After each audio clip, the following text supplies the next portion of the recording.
هذا فيهم رسولا من أنفسهم يتلو عليهم آياته ويزكيهم ويعلمهم الكتاب والحكمة وإن كانوا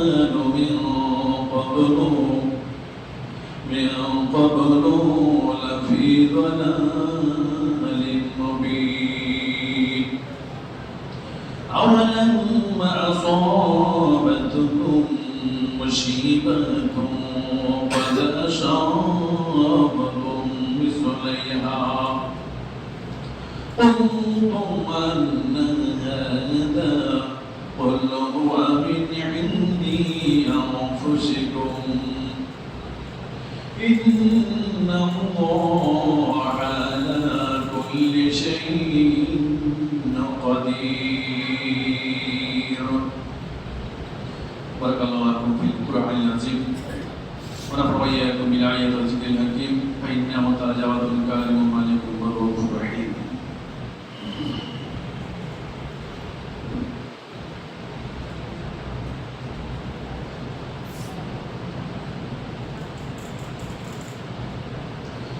الحمد لله نحمده ونستعينه ونستغفره ونؤمن به ونتوكل عليه ونعوذ بالله من شرور أنفسنا ومن سيئات أعمالنا من يهده الله فلا مضل له ومن يضلله فلا هادي له ونشهد أن لا إله إلا الله وحده لا شريك له وأشهد أن سيدنا وحبيبنا ونبينا ومولانا محمدا عبده ورسوله الذي أرسله بالحق بشيرا ونذيرا وداعيا إلى الله بإذنه وسراجا منيرا. أما بعد فقد قال الله تعالى في كلامه المجيد والفرقانه الحميد أعوذ بالله من الشيطان الرجيم بسم الله الرحمن الرحيم إن الله وملائكته يصلون على النبي يا أيها الذين آمنوا صلوا عليه وسلموا تسليما. اللهم صل على محمد وعلى آل محمد كما صليت على إبراهيم وعلى آل إبراهيم إنك حميد مجيد. اللهم بارك على محمد وعلى آل محمد كما باركت على إبراهيم وعلى آل إبراهيم إنك حميد مجيد. উপস্থিত মুসল্লিবৃন্দ, খুতবার শুরুতে সেই মহান আল্লাহ দরবারে শুকরিয়া আদায় করি যে আল্লাহ তাআলা আমাদেরকে বৃষ্টির মধ্য দিয়ে হলো আল্লাহ আমাদের পবিত্র মসজিদে আল্লাহর ঘরে আসার তৌফিক দান করেছেন। মসজিদে এসে কোরআনের কিছু কথা বলার শোনার তৌফিক দান করলেন। সে আল্লাহর দরবারে আমরা শুকরিয়া আদায় করি আলহামদুলিল্লাহ। শত কোটি দরুদ এবং সালাম বর্ষিত হোক সেই রাসূলের উপরে, যে রাসূলকে আল্লাহ তাআলা আমাদেরকে এই পৃথিবীর বুকে সবচাইতে বড় নিয়ামত করে পাঠিয়েছেন। আল্লাহ রাসূল আমাদের জন্য সবচাইতে বড় নিয়ামত।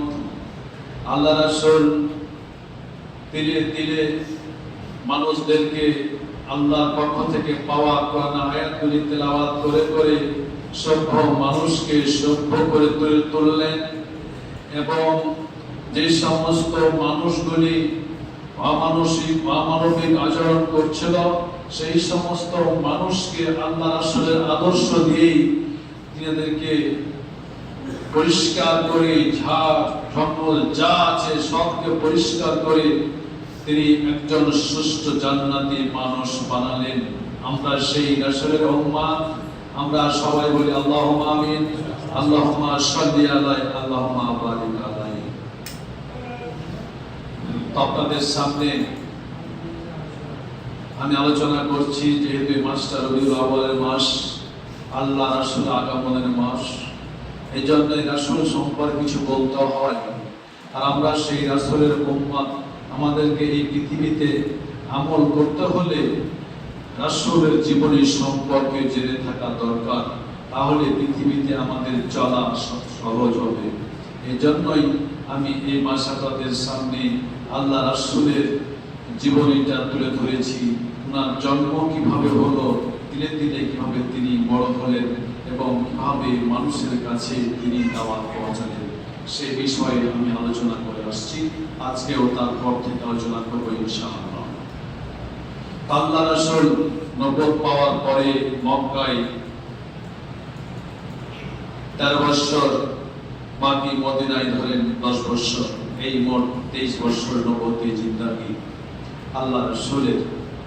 এই মক্কায় 13 বছরে আল্লাহ রাসূলকে খুব কষ্ট সহ্য করতে হয়েছে। আসলে মানুষকে এক জায়গা থেকে অন্য জায়গায় আনা খুব মুশকিল, বোঝা খুব মুশকিল, যেহেতু তার পূর্বপুরুষ থেকে সেই ধর্মটা দেখে আসছে, পালন করে আসছে, সেটাকে সেখান থেকে ফিরে আনা বড় মুশকিল। আজকে দেখেন হিন্দুরা লাখ লাখ টাকা দিয়ে পূজা তৈরি করছে, মাটির পূজা তৈরি করে তারা নদীতে ভাসিয়ে দিচ্ছে, টাকাগুলি অর্থ খরচ করছে। তাদেরকে যতই দিনের দাওয়াত দেওয়া হচ্ছে তাদেরকে আনা হচ্ছে না। শেষ পর্যন্ত তারা জবাব এটাই দিচ্ছে, যেহেতু আল্লাহ বাপ দাদা করে এসছে, আমরা করে আসছি, কেমন করে ছাড়বো। আসলে আল্লাহ রাসূল বাপ দাদা ধর্ম ত্যাগ করেই তিনি এসেছেন, এবং বাপ দাদা ধর্ম ত্যাগ করতে গিয়ে যে কত কষ্ট সহ্য করতে হয়েছে আল্লাহ রাসূলকে। আল্লাহ রাসূলকে প্রথমে যখন দিনের দাওয়াত দিলেন গোপনে গোপনে, তারপরে প্রকাশ্য দাওয়াত শুরু করলেন, কত কষ্ট, কত নির্যাতন সহ্য করতে হয়েছে। আল্লাহ রাসূল তিনি মক্কায় নামাজ পড়ছেন, কিছু কাফেরের দল বসে বসে মিটিং করছে আর বলছে যে এত বড় সাহস মুহাম্মদের, যে আমাদের বাপ দাদার ধর্মকে বাদ দিয়ে নতুন ধর্ম চালু করতে চাই। আমরা বেঁচে আছি, এত বড় বড় নেতা উমাইয়া, আবু জাহেল, আবু লাহাব, এই সমস্ত নেতাগুলি থাকার পর আমাদের বিজেতার পরে তোমার কাজ করলে বরদাস্ত করা যাবে না। এই কে আছো এই মুহাম্মদকে এই শাস্তি দিতে পারবে, যে ওই যে অমুক জায়গায় উট জবাহ করা হচ্ছে, ওই উটের নাড়ি ভুঁড়ি যখন নামাজে সিজদায় যাবে তখন চাপে দেখতে পারবে। তখন এক নাদান হতভাগা উকবা বলেছিল আমি সে কাজটা করব। উকবা সেখান থেকে নারী ভুঁড়ি নিয়ে পিছনে দাঁড়িয়ে আছে। আল্লাহ রাসূল যখন সিজদায় গেছেন চাপিয়ে দেওয়া হয়েছে, রাসূলের শ্বাস রুদ্ধ হয়ে জীবন যায় যায় অবস্থা। এমন সময় ফাতেমা তাড়াতাড়ি আসো, তোমার আব্বার অবস্থা এরকম। তাড়াতাড়ি ফাতেমা এসে সেই নারী ভুঁড়িটা সরিয়ে দিল। আবার বলা হলো যে এবার মুহাম্মদকে শাস্তি দিতে পারবে, মারতে পারবে। আবার ওই উকবা বলেছিল আমি শাস্তি দিতে পারবো। আল্লাহ রাসূলকে মক্কায় পেয়ে তা আল্লাহ রাসূলের গলায় কাপড় পেঁচিয়ে চেপে ধরেছিল। আবু বকর রাদিয়াল্লাহু তাআলা আনহু বললেন, তুমি কেন এই লোকটাকে এরকম করছো? এই লোকটাকে এই জন্য কি তুমি এই শাস্তি দিতেছ যে মুহাম্মদ যেই নবীটা মানুষের কাছে প্রমাণ করত, মানুষের কাছে দাওয়াত পৌঁছাত, বলতো আমার এবং তোমাদের রব হচ্ছে আল্লাহ। সব পৃথিবীর যত কিছু আছে সব কিছু পালনে ওয়ালা হচ্ছে সেই রব। সেই রবের কথা প্রচার করতে যাওয়ার কারণে তুমি উকবা তাকে দিয়া আল্লাহর রাসূলকে মুহাম্মদকে শাস্তি দিচ্ছ। উনি তো তেমন অপরাধ করে না, মানুষকে তাদের স্রষ্টার সাথে পরিচয় ঘটিয়ে দেয়। আল্লাহ রাসূল এই সমস্ত শাস্তিগুলি কেন ভোগ করেছিলেন, সহ্য কেন করেছিলেন? ভবিষ্যতে তার উম্মতকে জান্নাতের রাস্তা দেখানোর জন্য কাজ করেছিলেন। আল্লাহ রাসূল এমন ধৈর্যশীল মানুষ ছিলেন, এমন আদর্শবান মানুষ ছিলেন, ওনার আদর্শ পৃথিবীর প্রত্যেকটা কাজের সাথে জড়িত। আল্লাহ রাসূল মানুষকে বুঝিয়ে যতটুকু মানুষ ইসলামের দিকে ধাবিত না হয়েছে, আল্লাহ রাসূলের আদর্শ দেখে মুগ্ধ হয়ে মানুষেরা অনেক ইসলাম গ্রহণ করেছে, রাসূলকে জড়িয়ে ধরেছে। দেখবেন একটা গাছকে কেটে ফেড়ে তক্তা বানিয়ে রত্না দিয়ে ছিলে ফুল তোলে রং করে সব কিছু করে যখন একটা খাট তৈরি করা হয় তখন তাকে মানুষ গ্রহণ করার জন্য ছুটে যায়। তো আল্লাহ রাসূল এইভাবে এই অসভ্য মানুষকে তার আদর্শ দিয়ে ছিলে ছেঁচে পরিষ্কার করে করে একটা একটা করে আল্লাহর পক্ষ থেকে আয়াত এসেছে, সে আয়াতগুলি দিয়ে মানুষকে পরিষ্কার করে মানুষকে জান্নাতি মানুষ বানিয়েছেন।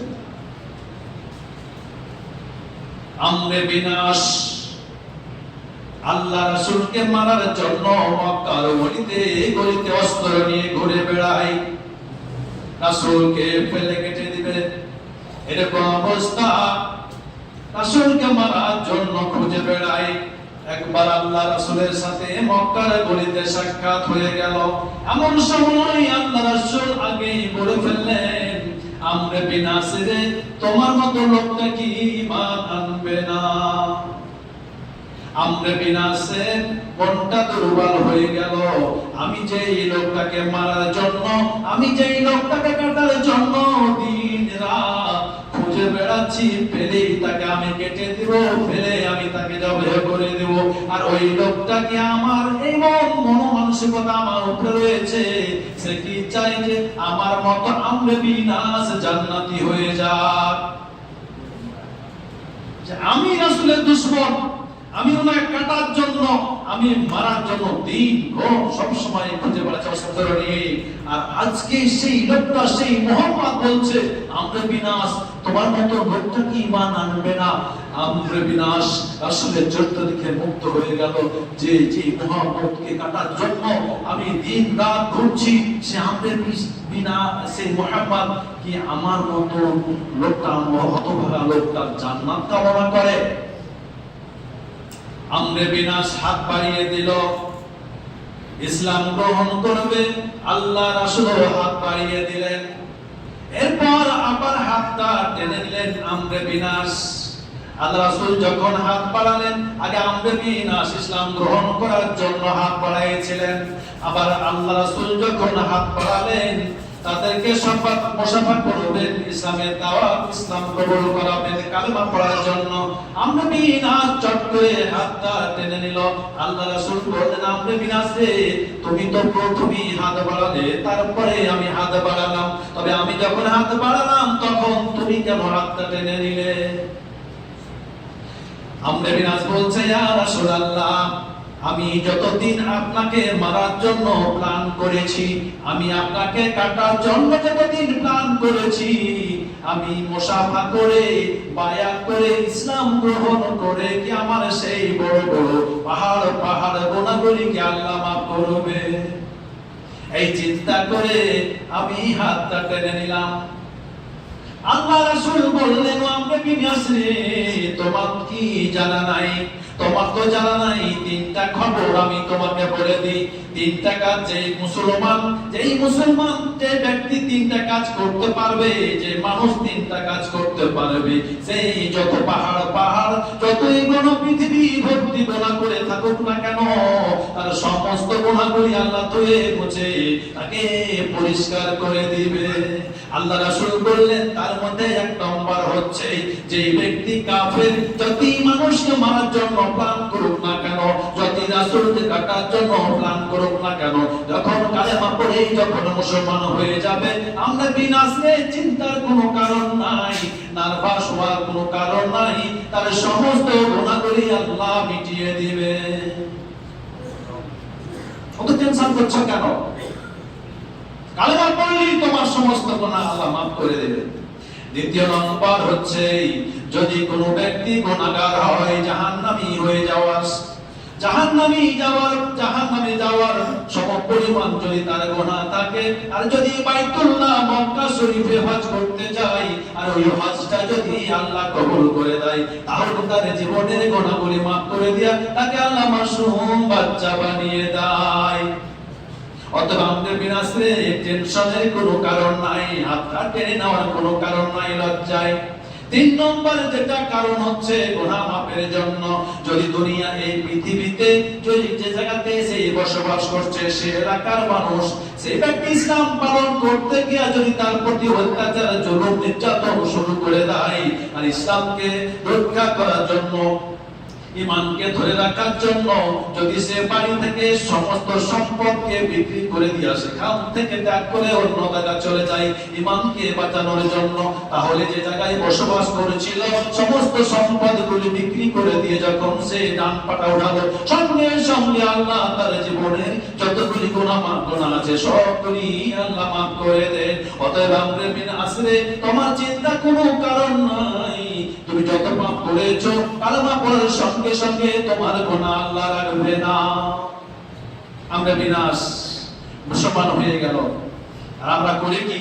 যদি কারো রাগ থাকে কোথায় বলবো, অথচ যেই রাসূলকে কাটার জন্য মারার জন্য ঘুরছে, তারপর রাসূল বলছে যে আমরা বিনাশ, তোর মতো লোকটা ইসলাম গ্রহণ করবে না। সে দুর্বল হয়ে গেল, যাকে আমি কাটার জন্য ঘুরছি সে আবার আমাকে জান্নাতি হওয়ার আশা করে, তাহলে আর কি করছি আমি? দেখেন আসলে আদর্শে মুক্ত হয়ে কালেমা পড়ে ইসলাম গ্রহণ করে নিলেন। ইসলাম গ্রহণ করে 7টা বছর তিনি ছিলেন।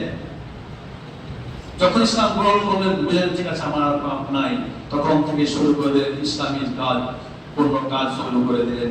7 বছর পর যখন তিনি মৃত্যু সজ্জায় সজ্জিত, তখন তিনি গাল ফুলে ফুলে কাঁদছেন। আমরে বিনাশ ইসলাম গ্রহণ করার পরে 7 বছর পরে মৃত্যু সজ্জায় শায়িত, মৃত্যুর যন্ত্রণায় গাল ফুলিয়ে ফুলিয়ে কাঁদছে। ওনার ছেলে বলছে, আব্বা আপনি কেন এত মৃত্যুর সময় নার্ভাস হয়ে গেছে? আমরে বিনাশ বলছে, বেটা শুনে নাও, আমি যে জিনিসটা হারিয়ে দিয়েছি সেই জিনিসটা যদি আমি পেয়ে যেতাম, আর যে জিনিসটা আমি পেয়েছি সেই জিনিসটা যদি হারিয়ে যেত, যে জিনিসটা পেয়েছি সেই জিনিসটা যদি হারিয়ে যেত, আর যে জিনিসটা আমি পেয়েছি, যে জিনিসটা হারিয়ে গেছি সেই জিনিসটা যদি আমি পেয়ে যেতাম, তবে বেটা রে তোমার আব্বা বড় সুখী হয়ে যেত। ছেলে বলছে, আব্বা চিন্তার কোনো কারণ নাই, আপনি আল্লাহ রাসূলের সঙ্গী, আপনি আল্লাহ রাসূলের সাহাবা, আপনার নামের শেষে রাদিয়াল্লাহু তাআলা আনহু রয়েছে, চিন্তার কোনো কারণ নাই, অতএব নার্ভাস হওয়া যাবে না। আমরে বিনাশ বলছে, বেটা শুনে নাও, যখন আমি ইসলাম গ্রহণ করেছি সঙ্গে সঙ্গে যদি আমি মরে যেতাম তবে আমি নিষ্পাপ হয়ে দুনিয়া থেকে চলে যেতাম। আর আমি যেটা হারিয়েছি সেটা যদি পেয়ে যেতাম, যেটা পেয়েছি সেটা যদি হারিয়ে যেত, তার মানে হচ্ছে আমি বহুদিন ধরে বেঈমান ছিলাম। আমার জীবনটা বেশিরভাগই বেঈমানি অবস্থায় কাটিয়ে দিয়েছিলাম। অল্প সময়টা আমি ঈমান গ্রহণ করে আমি ঈমান গ্রহণ করে আমি মুসলমান হয়েছি। মাত্র 7টা বছর আমি ইসলামকে পেয়েছি, আর বেশিরভাগই সময়টা বেশিরভাগই বয়সটা আমি বেঈমানি হালাতে কাটিয়ে দিয়েছি। অতএব যে সময়টা বেঈমানি হালাতে কাটিয়ে দিয়েছিলাম আর যে সময়টা আমি ঈমান অবস্থায় পেয়েছিলাম, যদি বেঈমান অবস্থাটা যদি আমার ঈমান অবস্থায় কাটাতাম আর যে সময়টা আমি ঈমান অবস্থায় কাটালাম এই অবস্থা যদি বেঈমান অবস্থায় থাকতো, তাহলে আমার জন্য তোমার পিতা আমরে বিনাশ বড় মঙ্গলজনক কাজে সেদিন মঙ্গল হয়ে যেত। দেখেন, যেই লোকগুলি রাসূলকে মারার জন্য, রাসূলকে কাটার জন্য ব্যস্ত ছিল, তারা আবার কি করলো? রাসূল আদর্শে মুক্ত হয়ে, ব্যবহারে মুক্ত হয়ে ইসলাম গ্রহণ করে নিয়েছে।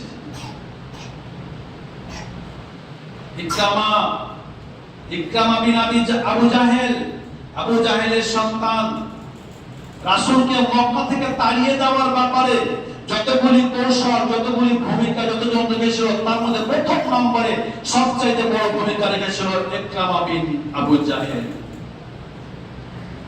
আল্লাহ রাসূল যখন মক্কা বিজয় করলেন, মক্কা বিজয় করার পর নামাজ পড়লেন, তারপর একটা লিস্ট করলেন,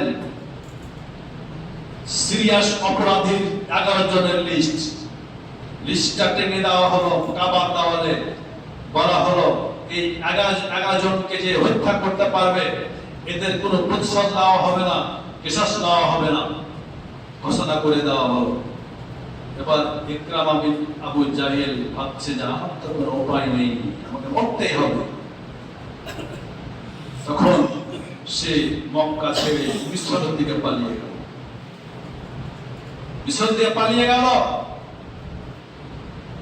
এবার ইকরামার স্ত্রী উম্মে হাকিম আল্লাহ রাসূলের কাছে এসে ইসলাম গ্রহণ করেছিলেন এবং বললেন, ইয়া রাসূলুল্লাহ, ইকরামা বিন আবু জাহেল আমার স্বামী, তাকে হত্যার জন্য আপনি ঘোষণা দিয়ে দিয়েছেন যে যারা হত্যা করবে তাদের কোনো কিসাস দেওয়া হবে না। এই জন্যই আমার স্বামী বাড়ি থেকে পলায়ন করেছে।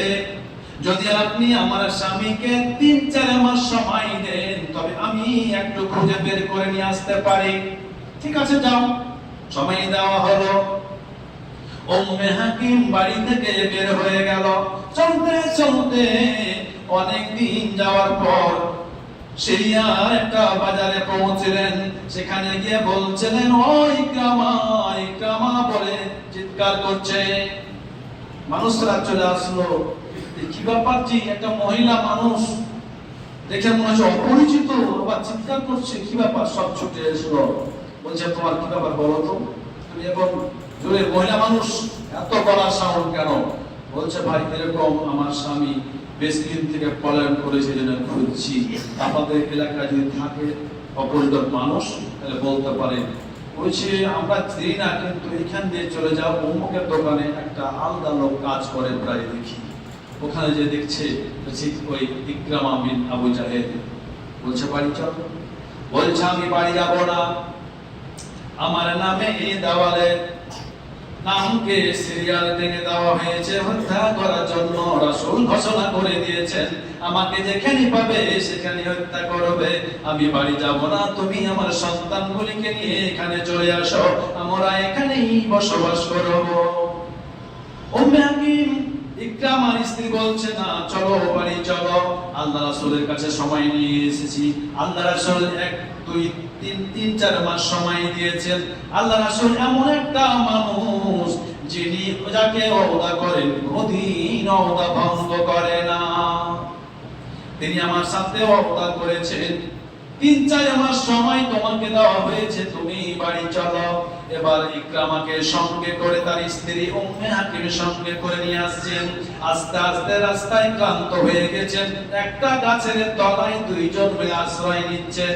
রাত্রি হয়ে গেল, বিছানা তৈরি করছে, একটা বিছানা এক জায়গায় আর একটা বিছানা 2-4 হাত দূর করে আর একটা বিছানা তৈরি করেছে। এবার ইকরামা বলছে, কেমন কথা হলো, আমি আর তুমি একজন স্ত্রী, স্বামী স্ত্রীর বিছানা কি দুইটি হয়? ইকরামার স্ত্রী বলছে, উম্মে হাকিম, মক্কা যেদিন বিজয় হয়ে যায়, যতজন পুরুষ এবং মহিলা ইসলাম গ্রহণ করেছে তার মধ্যে আমিও ইসলাম গ্রহণ করে নিয়েছি। আমি একজন মুসলিম মহিলা, তুমি একজন কাফের হয়ে আছো, অতএব মুসলিম কাফের কোনোদিন এক বিছানায় থাকতে পারে না। না, তুমি যদি ইসলাম গ্রহণ করো আবার আমাদের বিছানা একটা হবে, বালিশ একটা হবে। তার আগে নয়। চলে আসলো রাসূলের কাছে, সিনান হাঁটা চলে আসলো, বলছে, তিনি হচ্ছে আমার স্বামী, আপনার ভাই পালিয়ে গেছিল, আপনি একটু বুঝিয়ে সুঝিয়ে ব্যবস্থা করেন। দেখলো আল্লাহ রাসূল মুচকি হেসে কথা বললেন। ইকরামা নরম হয়ে গেল, যে লোকটা মারার জন্য, কাটার জন্য ঘোষণা করে দিয়েছে, আমি যার ভয়ে পালিয়ে গেছিলাম, আজকে আমার সাথে মধুর কথা বলছে, হাতটা বাড়িয়ে দিয়ে ইকরামা ইসলাম গ্রহণ করে নিলেন। তো এই আল্লাহ রাসূলের আদর্শ দেখে বেশিরভাগ মানুষ ইসলামকে কবুল করেছিলেন। যে রাসূলকে, এই মানুষগুলিকে আদর্শের ছায়ার তলে আসতে অনেক সময় লেগেছে, অনেক কষ্ট সহ্য করতে হয়েছে। আল্লাহ রাসূল কষ্ট সহ্য করতে না পেরে যখন তায়েফ চলে গেলেন, তায়েফের 2 জন মানুষ এমন ভাবে মার দিয়েছিল, রাসূল বেহুশ হয়ে গিয়েছিলেন। এরপর যখন রাসূল হুঁশ ফিরল, তখন দেখছে মাথার উপরে মেঘের ছায়া। তারপরে জিবরাইল ঘোষণা করছে, হে মুহাম্মদ, 2 জন ফেরেশতা, চালিত 2 জন ফেরেশতা আছে, আপনি যদি তাদেরকে অনুমতি দেন তাহলে তায়েফের এক প্রান্তের পাহাড় আর আরেক প্রান্তের পাহাড়, 2টি পাহাড়কে নিয়ে আস্তে আস্তে পিছিয়ে তায়েফকে শেষ করে দেবে, আপনি খালি হুকুম করেন। আল্লাহ রাসূল বলেছেন, আমি এটা চাই না যে তায়েফের মানুষ মরে শেষ হয়ে যাক। আজকে তায়েফের মানুষেরা আমাকে হস্তক্ষেপ করেছে, মার দিয়েছে, রক্তাক্ত করেছে, বেহুশ করে ফেলেছে। আমি চাই না যে তায়েফের মানুষ সব মরে যাক। এমন একদিন আসতে পারে যে